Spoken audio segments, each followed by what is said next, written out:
चलिए, हेलो, नमस्कार आप सभी को। आज के इस वीडियो में मैं बहुत ज़्यादा टाइम नहीं लूँगी आप सभी का और मुद्दे की बात करेंगे सीधे-सीधे से, ठीक है? तो 9 तारीख को पेपर है ना? 9 तारीख को जाने से पहले आप बेसिक रिक्वायरमेंट्स तो आप सभी को मालूम है कि क्या-क्या बेसिक रिक्वायरमेंट्स होती है इन्विजिलेटर की, है ना? एग्ज़ाम हॉल में जाने से पहले। तो आईडी कार्ड और फ़ोटो, एडमिट कार्ड ये सब बेसिक है ना? तो इसके बारे में है ना बच्चे नहीं हैं आप, इसके बारे में बात करने की आवश्यकता नहीं है मुझे, है ना? तो इसके बारे में ना बात करके आज सिर्फ़ हम बात करेंगे कि अ, हम ओएमआर शीट में हमारा क्या अप्रोच होना चाहिए, ठीक है? और गोला कैसे भरेंगे हम, ठीक है? जो मेरा तरीका है एग्ज़ाम हॉल में सॉरी ओएमआर में गोला भरने का वो तरीका मैं आज आपसे अ, शेयर कर रही हूँ, ठीक है? तो चलिए मुद्दे की बात करते हैं। सबसे बड़ा टास्क ना गोला भरने से पहले भाई साहब है ना एग्जाम हॉल में एंटर होने के बाद सबसे बड़ा टास्क हमारा क्या होता है? अपने आप को शांत रखना। दिमाग को एकदम है ना शांत रखिए, ना तो घबराने की जरूरत है, ना तो डरने की जरूरत है, ना तो पैनिक होने की जरूरत है, ना तो ओवर एक्साइटेड होने की जरूरत है ना? तो सबसे बड़ा टास्क है कि अपने आप को वहां पे हम शांत कैसे रखना है ना? सबसे बड़ा काम आपने अगर ये टास्क कंप्लीट कर लिया ना तो आप समझिए कि आपका एग्जाम क्लियर है, ठीक है? और बाकी जो सिली मिस्टेक्स होती है गोला भरने में मैं वो आपको बताती हूँ, ठीक? मेरा क्या तरीका होता है एग्जाम हॉल में, कैसे होगा कि मैंने पेपर खोला, है ना? क्वेश्चन पेपर मैंने ओपन किया और मैंने देख लिया कि है ना आपको समझ में आ जाएगा। सबसे पहले तो आप ये दिमाग से निकाल लीजिए कि आपको कितने क्वेश्चन वहाँ पे एग्ज़ाम हॉल में सॉल्व करके आने हैं, है ना? आप ये मत सोचिए कि आपको है ना 90 प्लस क्वेश्चन करने हैं कि 80 प्लस क्वेश्चन करने हैं कि 70 प्लस क्वेश्चन करने, ये सोचने की ज़रूरत ही नहीं है ना? आप ये सोच करके मत जाइए कि आपको इतने क्वेश्चन सॉल्व करने हैं। आप बस ये सोच करके जाइए कि हाँ, आपका एग्ज़ाम है, आपने बहुत अच्छे से आपने पढ़ाई करी है, ठीक? ये वाला सोचना छोड़ दीजिए। आप ना एक एक से लेकर के आप है ना क्वेश्चन जब देखने लगते हैं आपको समझ में आ जाएगा कि क्वेश्चन पेपर का लेवल क्या है ना? ईज़ी है, मॉडरेट है, टफ है, कैसा है ना? आपको समझ में आ जाएगा। मान लीजिए जैसे कि 40 क्वेश्चन ऐसे हैं जो मुझसे एक्यूरेट बन रहे हैं, ठीक है? 40 क्वेश्चन ऐसे हैं जो मुझसे एक्यूरेट बन रहे हैं, मैं क्या करूँगी? अब हाँ, अब मैं क्या करूँगी? 100 क्वेश्चन्स होते हैं, है ना? 100 क्वेश्चन्स होते हैं, उनको मैंने ना डिवाइड कर दिया। कैसे डिवाइड कर दिया?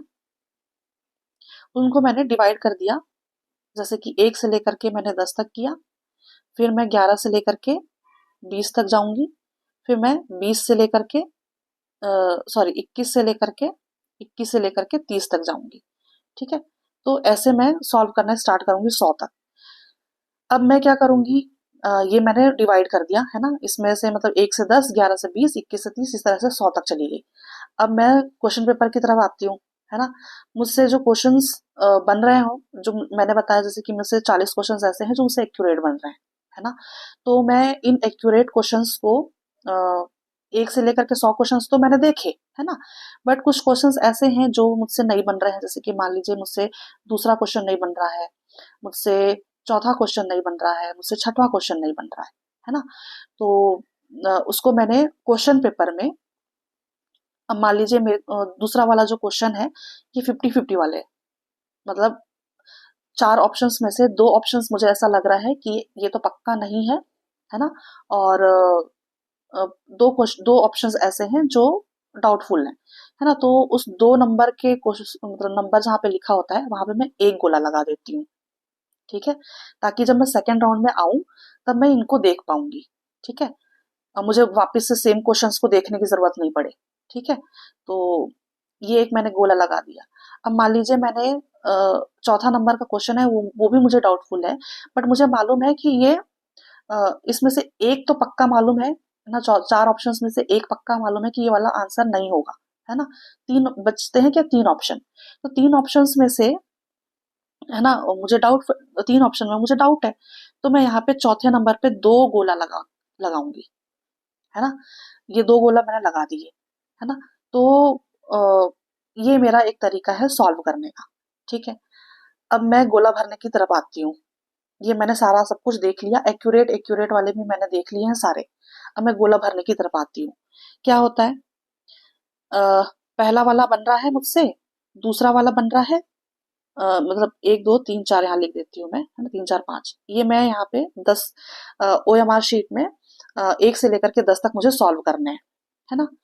तो पहला वाला मुझे तो एक्यूरेट मालूम है, मैंने लगा दिया गोला। मान लीजिए इसका ए ऑप्शन है, मैंने एक, है ना, एक ए को मैंने गोला गोला लगा दिया। 2 में मुझे डाउट है ना, तो मुझे डाउट है 2 में, तो मैंने, है ना, उस पे छोटा सा पिद्दू सा ऐसे, मान लीजिए ये बी वाला ऑप्शन है ना, तो बी वाला ऑप्शन है, और तो मैंने इसमें छोटा सा पिद्दू सा डॉट लगा दिया। ठीक है, 50-50 वाले में बता रही हूँ, है ना, 50-50 है, मैंने जो डाउटफुल वाले हैं, है ना, उस पे मैंने छोटा सा ऐसे बिंदु लगा दिया, है ना। फिर मैं चौथे वाले पे आई, है ना, चौथे वाले पे भी मुझे थोड़ा सा डाउट है, तो मैंने वहां पे भी एक छोटा सा डॉट लगा दिया, है ना, OMR शीट में। ठीक है, तो ये क्या तरीका होता है गोला भरने से, कि जब आप वापस से जब सेकेंड राउंड में आएंगे ना, तो आपको, है ना, ये क्या बोलते हैं, 2 की जगह में 4 पे आप गोला नहीं लगाएंगे, या फिर 4 की जगह में 6 में आपको गोला लगा है ना, आपको, है ना, वो मिस्टेक नहीं होगी, 4 की जगह में 6 या फिर 6 की जगह में 4 लगा दिया, तो ये वाली मिस्टेक नहीं होगी। ऐसे अगर दूसरा से डॉट लगा देते हैं ना, तो सिर्फ आपको डाउट वो नहीं होगा, गड़बड़ी नहीं होगी गोला भरने में। ठीक है, तो ऐसे करते करते मैं चली गई कहाँ तक, 10 तक। अब मैं आऊंगी कहाँ पे, शिफ्ट करूंगी मैं, ये गोला भर दिया मैंने, है ना। अब मैं आऊंगी 11वें नंबर पे, गोला नहीं भरना है यहाँ पे मुझे, मैं आऊंगी क्वेश्चन पेपर पे। गोला गोला तो मैंने भर दिया 10 नंबर तक, है ना, 10 तक मैंने OMR शीट तक मैंने गोला लगा दिया है, जितना मेरे से बनता था।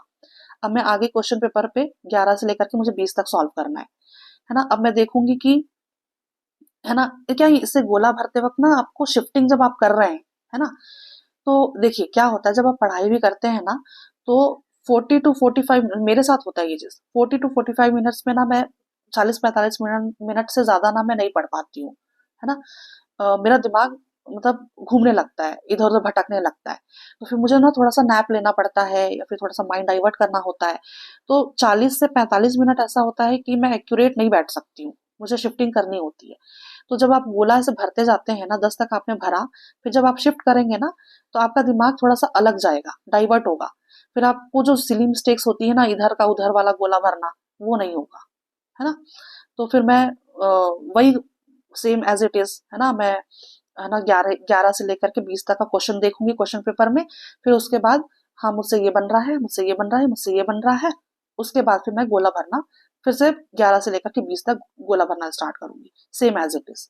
ठीक है, तो जब आप शिफ्ट करते हैं ना, तो इससे आपका प्रेशर लेवल थोड़ा सा कम होता है ना, दिमाग इधर से उधर जाएगा ना, क्योंकि भाई आप एक्यूरेट एक्यूरेट कहती हूँ, सॉरी, मतलब अब लगातार वही वही काम करते जाएंगे, गोला भरते जाएंगे ना, तो दिमाग ना थोड़ा सा प्रेशराइज हो जाता है।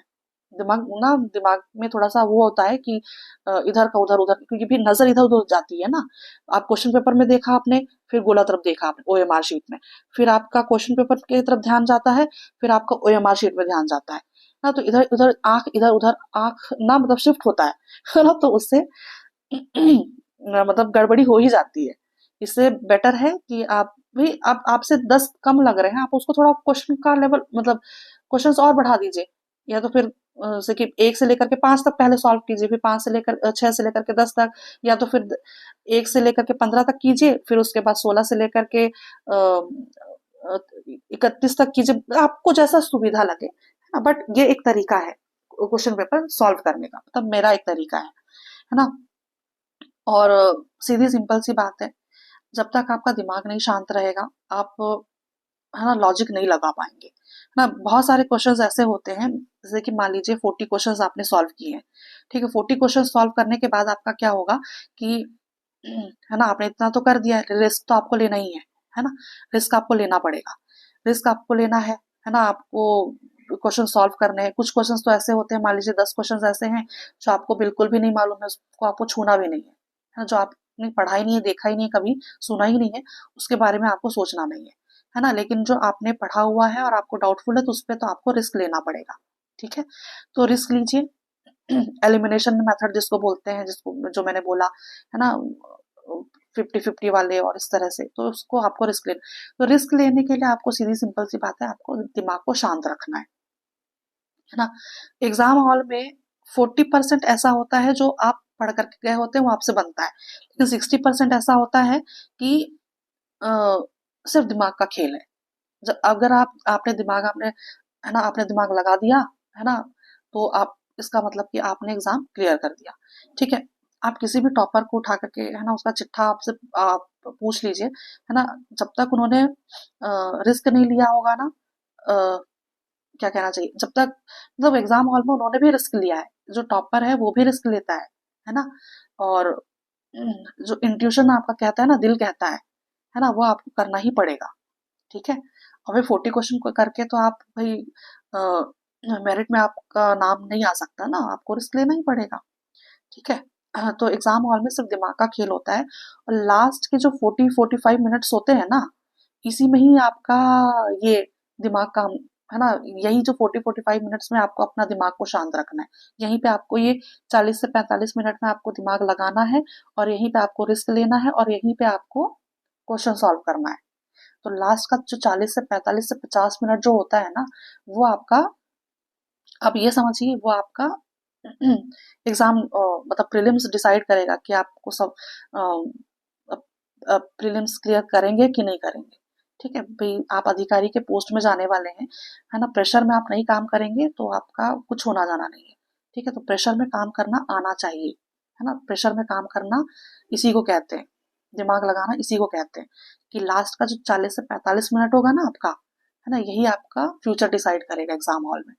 ठीक, तो आज के लिए बस इतना ही है, ये मेरा तरीका है ना, एग्जाम हॉल में गोला भरने का, जो मैंने आपको, है ना, बता दिया है।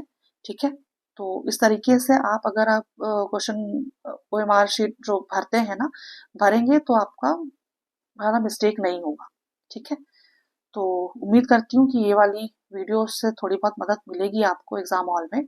बाकी भगवान करे कि सबका सिलेक्शन हो, और आयोग वाले है ना, थक जाएं, इतना सिलेक्शन हो सबका, कि एग्जाम मतलब एग्जाम लेने वाला और आयोग परेशान हो जाए कि भाई साहब इतने लोग हैं कि अब इनको कहाँ बिठाया जाए, किस पोस्ट में बिठाया जाए, उनको मजबूरी हो जाए कि एग्जाम अब तो वैकेंसी निकालनी ही है।